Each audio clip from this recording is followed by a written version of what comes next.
নেত্রকোনার মদনে ১১ বছর বয়সী মাদ্রাসা ছাত্রীকে ধর্ষণ ও অন্তঃসত্ত্বা হয়ে পড়ার মামলা নিয়ে তোলপাড় চলছে। বৃহস্পতিবার মামলা হলেও এখনও গ্রেপ্তার হয়নি মাদ্রাসার অভিযুক্ত পরিচালক ও শিক্ষক আমানুল্লাহ সাগর। এতে ক্ষোভ জানিয়েছেন ভুক্তভোগী পরিবার ও এলাকাবাসী। অভিযুক্তকে ধরতে তৎপরতা চলছে বলে জানিয়েছে পুলিশ। দুরন্তপনার বয়সে অনেকটা ঘরবন্দি জীবন। মাত্র ১১ বছর বয়সেই বিকৃত যৌন লালসার শিকার শিশুটি হয়ে পড়েছে অন্তঃসত্ত্বা। নেত্রকোনার মদন উপজেলায় নানাবাড়িতে থেকে স্থানীয় একটি মহিলা কওমি মাদ্রাসায় পড়ালেখা করত শিশুটি। পরিবারের অভিযোগ, গেল বছরের নভেম্বরে মেয়েটিকে ধর্ষণ করে মাদ্রাসার পরিচালক ও শিক্ষক আমানুল্লাহ সাগর। এ ঘটনা কাউকে জানালে প্রাণনাশের হুমকিও দেয়া হয়। পরবর্তীতে শিশুটির শারীরিক পরিবর্তন দেখে পরিবারের সন্দেহ হয়। পরে জানাজানি হয় বিষয়টি। পরীক্ষা নিরীক্ষার পর চিকিৎসক জানান মেয়েটি অন্তঃসত্ত্বা হয়ে পড়েছে। মেরে দিয়েছিলাম বলে মাদ্রাসা করে একটা কিছু কইব, কিন্তু এ হুজুরে যে অত বড় কামটা করবো মেয়েও কোনোদিন আমার বলছেন না। আমার জানার পরে বললো হুজুরের কথা।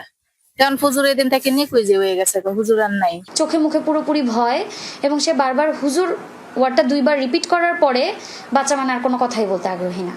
ফিজিক্যাল এক্সামিনেশনে জানা যায় যে বাচ্চার সিম্ফাইসিয়া ফান্ডাল হাইট, যেটা মানে আমরা ইউটারাসের হাইট যেটা মেজার করি প্রেগন্যান্সিতে, এটা কিন্তু এইজ করেসপন্ডিং এক একটা হাইট আসে। তো এই বাচ্চার হাইট তখনই অলমোস্ট 25-26 উইক্সের মতো। স্থানীয়রা জানান, বছর 4 আগে মাদ্রাসাটি প্রতিষ্ঠা করেন সাগর। তার স্ত্রীও সেখানে শিক্ষক হিসাবে কর্মরত। সম্প্রতি ঘটনা জানাজানির পর থেকেই বন্ধ রয়েছে মাদ্রাসার কার্যক্রম। পরিবার সহ পলাতক শিক্ষক সাগর। অভিযুক্ত এখনও গ্রেফতার না হয় ক্ষুব্ধ এলাকাবাসীও।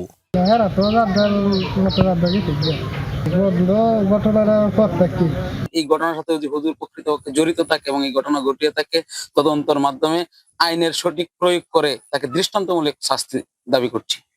মামলার পর অভিযুক্তকে ধরতে তৎপরতা চলছে জানিয়েছে পুলিশ। আসামিকে গ্রেফতার করার জন্য আমরা শুরু থেকে আমরা অভিযানে আছি। ইনশাআল্লাহ আমরা খুব কম সময়ের মধ্যে আমরা আসামিকে গ্রেফতার করতে সক্ষম হব। পরিবারটির খোঁজখবর নিয়েছেন উপজেলা সমাজসেবা কর্মকর্তা। আইনি সহায়তা সহ আশ্বাস দিয়েছেন তাদের পাশে থাকার। শিক্ষকের কাছে যদি নিরাপদ না থাকে তাহলে শিশুরা যাবে কোথায়? সামগ্রিকভাবে শিশুটিকে কাউন্সিলিং করা, তার পরবর্তী যে তার যেন যে ট্রমার মধ্যে আছে, তার এই অবস্থা থেকে তাকে যেন একটা স্বাভাবিক, যতটুকু সম্ভব সুন্দর একটা ফিউচার তার জন্য করে দেওয়া যায়, আমরা সেই সাপোর্ট দেওয়ার জন্য আমরা এখানে আজকে এসেছি। ভুক্তভোগীর বাবা বছর 6 আগে সংসার ছেড়ে অন্যত্র চলে যান। এরপর জীবিকার তাগিদে অন্য জেলায় গৃহপরিচারিকার কাজ নেন তার মা। জাহিদ হাসান, যমুনা নিউজ।